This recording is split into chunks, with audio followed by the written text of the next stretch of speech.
Welcome back, ladies and gentlemen, to another episode of the Daily Friend Show. I'm your host, Nicholas Lorimer, and today I'm joined by Mr. Michael Morris. Michael, how's it going? Very well, thanks, Nick. Coolish Cape Town. Excellent, lovely. I'm just sitting up here in Joburg sweating. And we also have Mr. Marius Roodt, our son of the East Rand. Marius, how are you doing? How's Nick? How's Michael? Nice to see the two representatives from the two most beautiful cities in South Africa, Cape Town and Ekurhuleni. There we go.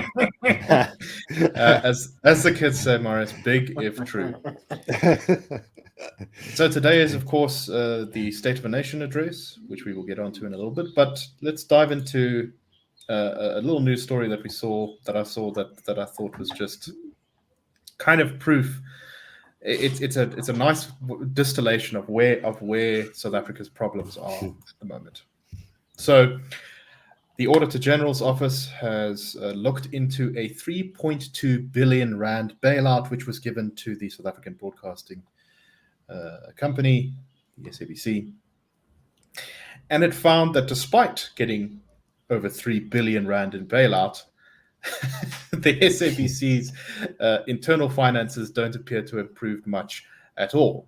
They are still struggling to generate enough revenue or get clean audits. Despite the bailout, it's still struggling to cover costs. It's still not able to account for everything. The SABC has not obtained favorable audit outcomes. They got a qualified audit outcome. And just generally, the organization continues to be in much the same place that it was before getting this enormous injection of cash. The phrase like water into sand in a hot desert kind of comes to mind. And I think this does, Michael, I'm going to start with you, to speak to a lot of the problems in South Africa. So firstly, I just want your thoughts on where the SABC is right now, but also more broadly, South Africa does seem to have this problem of not that there isn't enough money, but that we just spend it incredibly badly. What's your thought on that sentiment? I think that's putting your finger right on it. I think the media environment is difficult financially. There's been a great deal of change quite rapidly. Newspapers have kind of waned, as you know, print products. Everything is online, but the audience has shifted and the advertising has moved into different forms in different places. So it's hard to make money out of media. It's hard to be profitable. You need to be profitable to do a decent job, and you need good management, good financial controls, and all these things in order to stay profitable and to stay in business and to be effective. So clearly, this is a perfect storm for the SABC, where clearly, as the report indicates, there have been years of very bad record keeping. They've really battled to fix this. They've had this huge sum of money. I mean, 3.2 billion rand is an awful lot of money, and I think it was given 3 years ago. So it's really quite recent. With that kind of money, with proper management and a sound sort of vision of what you want to do, you should be able to really do some amazing things. Certainly get an organization onto the right footing. So I think two problems. One is the media environment is very difficult. The other is, of course, that if you're operating essentially as a state organ, where there isn't this compulsion to be profitable, to be efficient, and so on, the pressure on the organization is really insufficient to get it moving, to get it going, get it focused on what it really should be doing. Public broadcasting can be very effective. We see it in Britain and America. If it's properly controlled, of course, there are always going to be difficulties, but it can be very good. It can be entertaining. It can provide public service.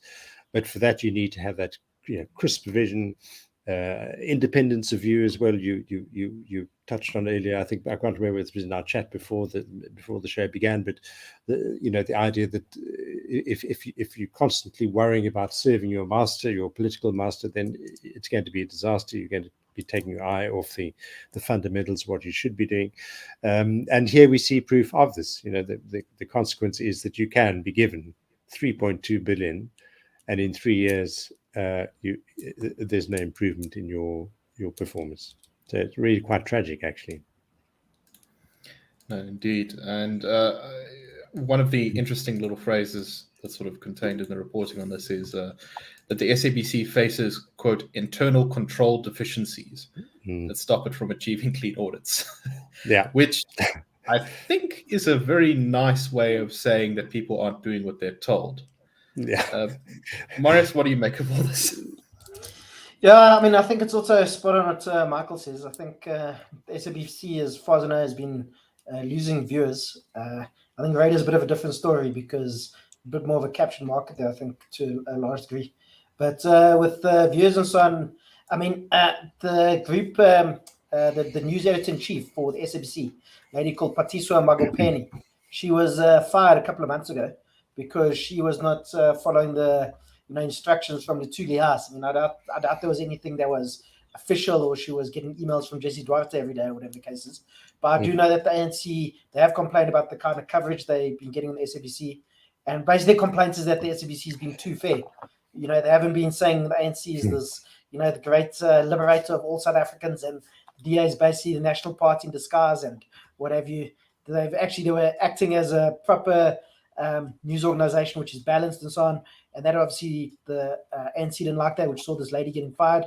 But I mean, this is not a new thing. We know that as you also said before the chats, I mean, the SABC's it was a mouthpiece for the National Party government before this. Has been since 1994. It's been pretty much a mouthpiece for the ANC government, and that's why it's been hemorrhaging viewers.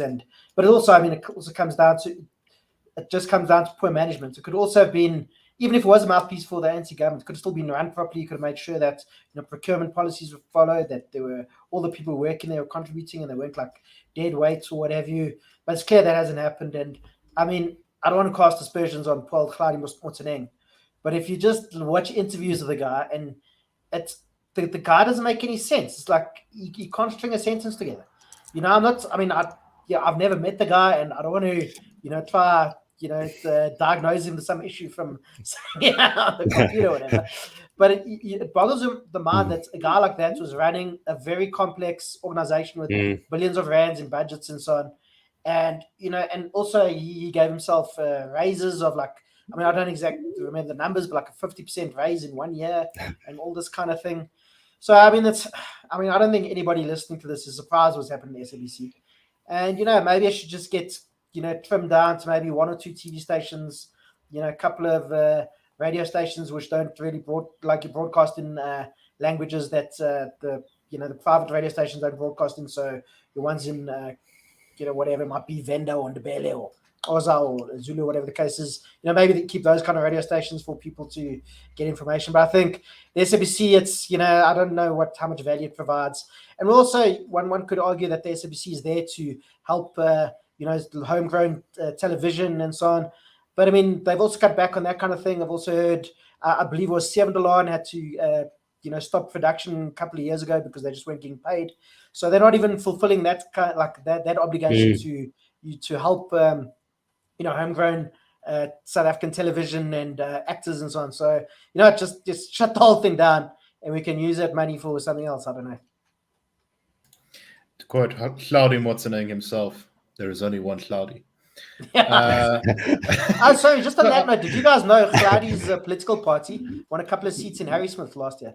The African Concept. They form part. They're forming currently part of the government, which is incredible. Amazing. He also yesterday said some fairly basic, but I thought actually welcome things about Cyril and the July riots, which I thought was quite funny. But yeah, exactly. But I guess the question we're sort of circling around here is, do we really need a public broadcaster? And Michael, you sort of, I guess, made the case kind of for the defense, which is that places like ABC or the BBC in Britain and the UK, they have a pretty good reputation. But still, if you ask a lot of people on the right of the political spectrum in those countries, they'll say they manufacture consent, sort of consent in the view, and they don't deserve the reputations that they do. So, Michael, wouldn't it be better if, rather than having a state broadcaster, we just sort of open up the airwaves to make the licensing process much easier, so that pretty much anyone for an incredibly low cost could start up their own national radio station and cover pretty much whatever they like? Do you think that the SABC can be fixed, or is it always going to be a puppet of political projects? Yeah, I mean, it does seem that it's reached a point where, to try and reform it, to resuscitate it, almost seems implausible. I guess, it was probably quite like the BBC in the 40s, 50s, early 60s, maybe, and it became, where there would have been those old hands who were sticklers for, quality, and there were accountants who were fussy about numbers, and there was, sound attitudes towards broadcasting and so on. But so I think there's always going to be an element, I think, of political uncertainty about where these organizations should be, or where the role they do actually play. I still think the BBC is pretty good. It's certainly with the establishment, I think, for the most part. But it would also, it feels the same pressure that mainstream media feels to reflect other points of view, and they engage with their audiences and so on in that way. So it is quite an organic thing. But yeah, I mean, maybe in South Africa, it is something that we simply can't afford anymore, these vast sums that we're spending and getting nothing for it. I think it's very welcome that the digital space generally now makes media accessible to so many people, but I don't think it necessarily makes for good journalism. I think we've got a lot of independent organizations out there that are really quite crappy, because they don't apply the tried and tested journalistic practices and principles and so on. They don't steel themselves to stand back and kind of put their own opinions aside and try and establish what really happened, because there's no compulsion to do that. And in fact, what they sell is the stance they take. So it's counter to what makes for good journalism. But perhaps the answer is, that if you have a wider market of varying voices, it's going to be self-correcting. Sorry, earlier I said ABC. What I meant to say, I think, was PBS. Yeah, right. Yeah, public US, yeah. But Marius, sort of same question to you, but also, you raised the point about these languages that might not actually have their own radio station, and someone might argue, say, for example, Venda, which is actually not spoken by a lot of people in South Africa. It's in the constitution as a protected language. Doesn't this mean that we have to basically provide a service to foster it and make sure that it still has a space? Or is my suggestion preferable that we just open up the airwaves pretty much to anyone who wants to? What are your thoughts on the role of public broadcasters? Well, I think you can have both. I think you can have a station that gets subsidized by the government and it's broadcast in Venda or Pedi or whatever the case is. I think probably languages like Zulu and Xhosa and Afrikaans they'll probably served fairly well by the private market, but obviously languages are only a couple of million people speak it in South Africa. I think then maybe there can be a argument to be made for it. So I don't think it has to be an either or thing. I think you can open up the airwaves as broadly as you want and still have subsidized stations, which they'll have a mandate to broadcast information and whatever entertainment in these kinds of languages. But also one other issue. So now, I'm going to bring up cricket. But during India now recently toured here, and for basically the first time ever, or going back to when South Africa was readmitted into international cricket, there wasn't any radio coverage whatsoever. Not even updates every hour where someone will come tell you what's happening. And normally Radio 2000 was your go-to station. You go there, and I think anybody who's a cricket lover will tell you. Think back in December's on a road trip, whatever, and you listen to, the cricket commentary on the way down to the coast or driving to the Kruger Park or whatever the case is. Or even just, if you didn't have Mnet, you could still follow the cricket or DSTV, whatever the case is.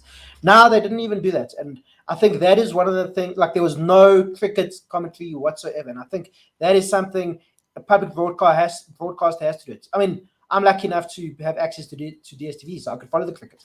But there are a lot of people who like cricket and they couldn't do it. And if you do want to grow sports in South Africa, especially ones that are, seen as, inverted commas, white sports, things like cricket and rugby. You have to have it on, have to be able to, where people maybe can't afford DSTV or whatever the case is, can still access commentary and follow the games and so on.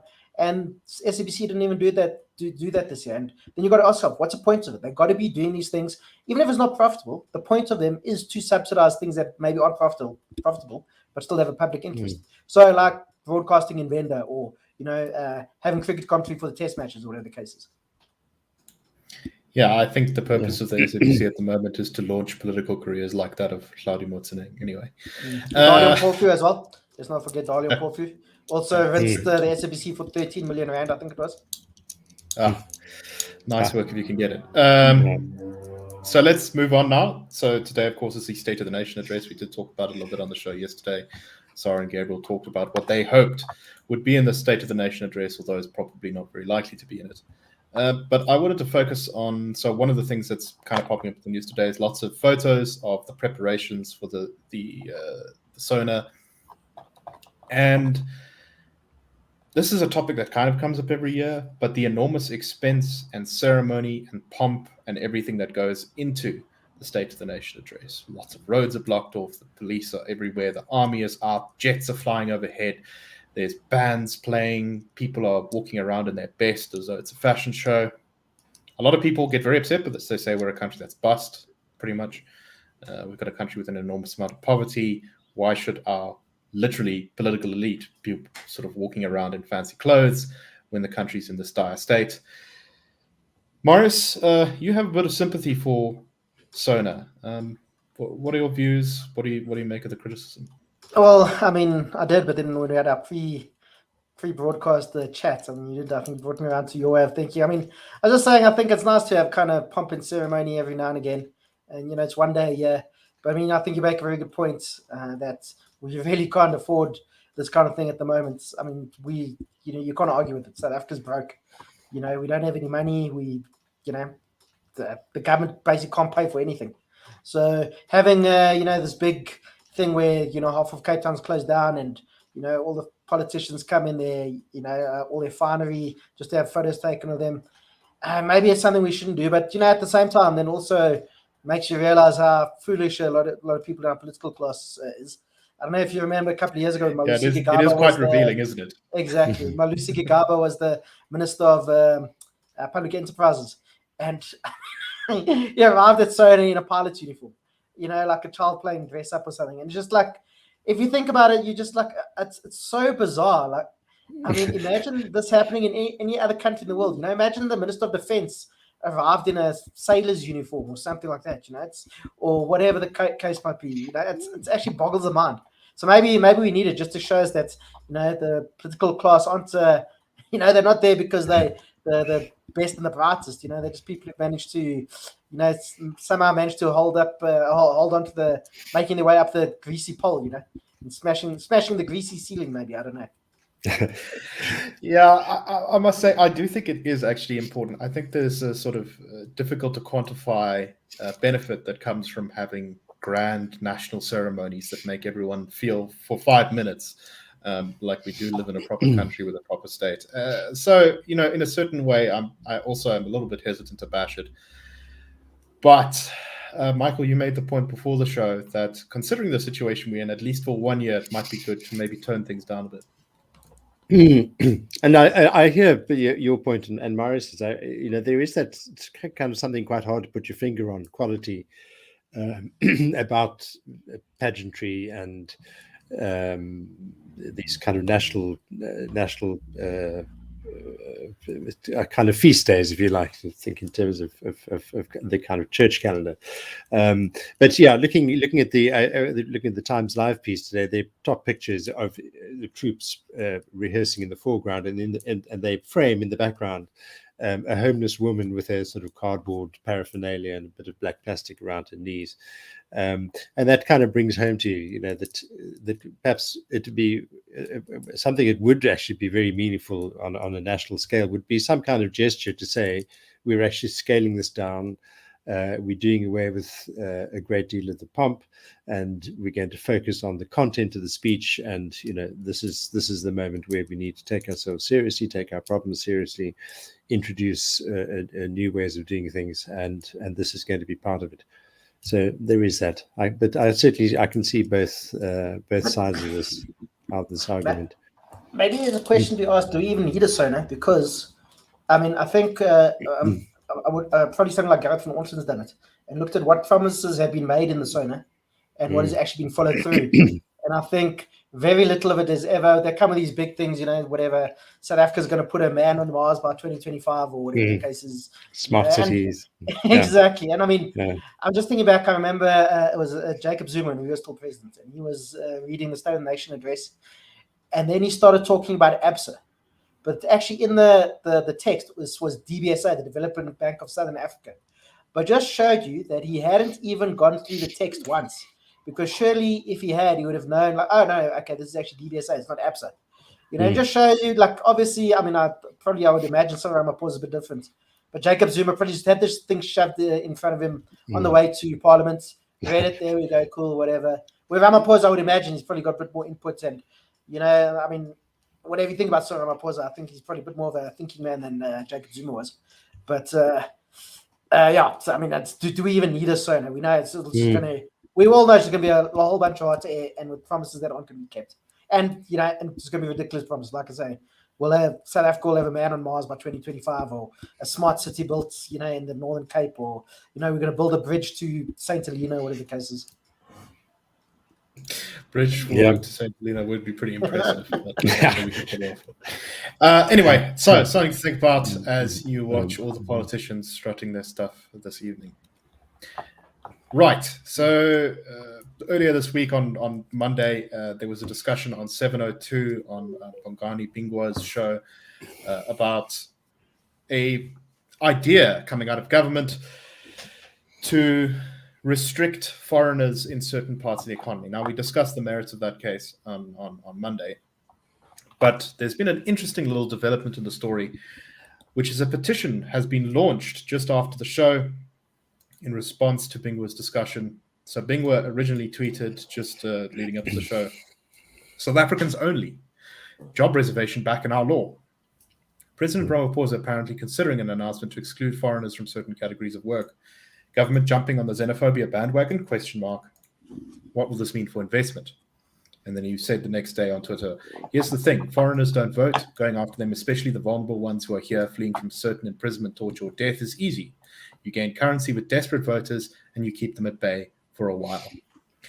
A group of people decided to launch a petition. It got about 5,000 signatures, which isn't a huge number, demanding that he apologize, that being Bongani Bingwa, for attacking South Africans. That 702 distanced itself from what the petition calls his unpatriotic stance, and that he needs to apologize for this.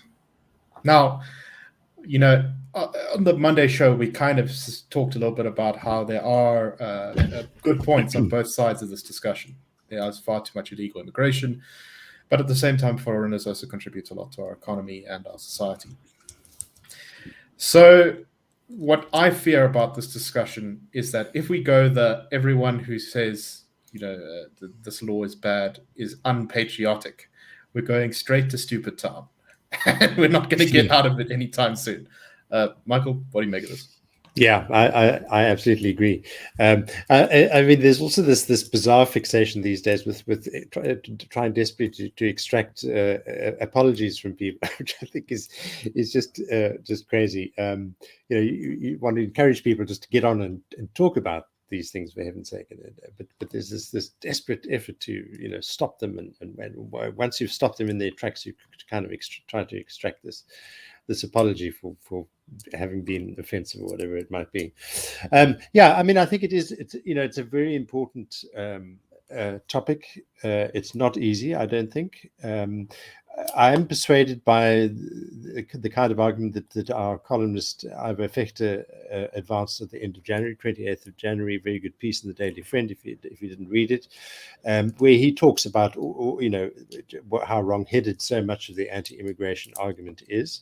But one of the points that just leapt out at me, he writes that the irony is that immigration is a net benefit to a country. Hurdles to immigration might be the single biggest constraint on global economic growth, according to a review article in the respected Journal of Economic Perspectives. And essentially what he makes the point that, what it comes down to is it's an argument for free movement, freedom of movement, and it's human freedom. It's about human freedom, and where people are free, societies are better and more lighter on their feet, more capable of dealing with their problems, and that there are less or fewer impediments to their success. But having said all that, that's perhaps in the realm of the abstract. I think it is, there are important issues regarding controlled immigration or illegal immigration, how a society has to cope with the practical consequences of its commitment to freedom of movement and freedom of people.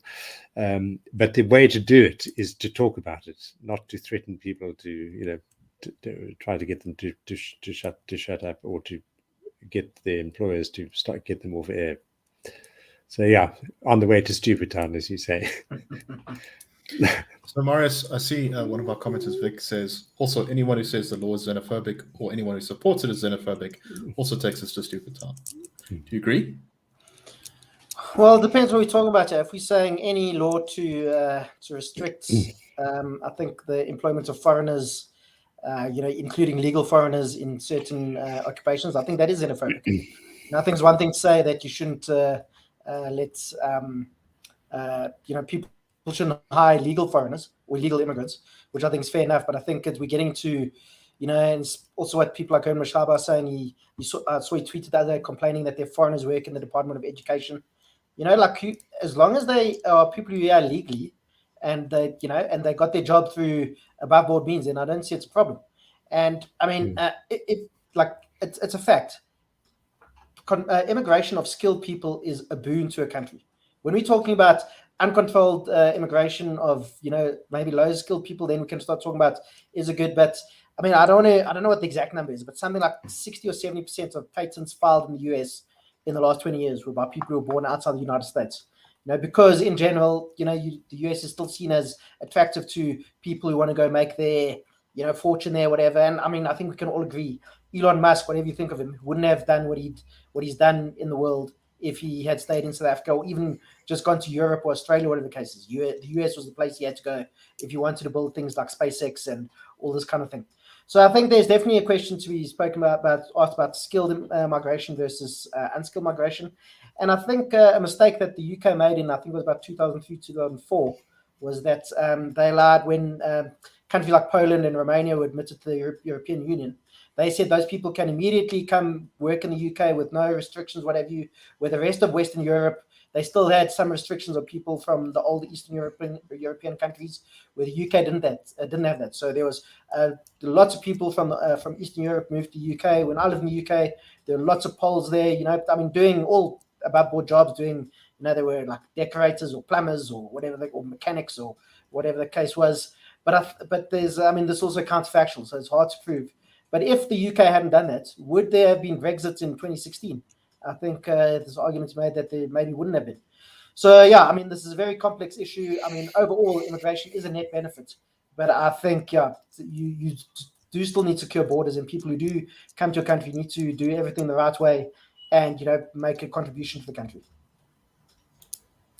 Any final thoughts on this, Michael, before we close up for the week? Yeah, not really, other than to say, that, or to reinforce the point which this discussion has brought out. I think that it is something we need to talk about. That's the first thing, is we've got to steel ourselves to say we're going to allow people to express their opinions on this, because we need to think about all sides of the debate and all the options.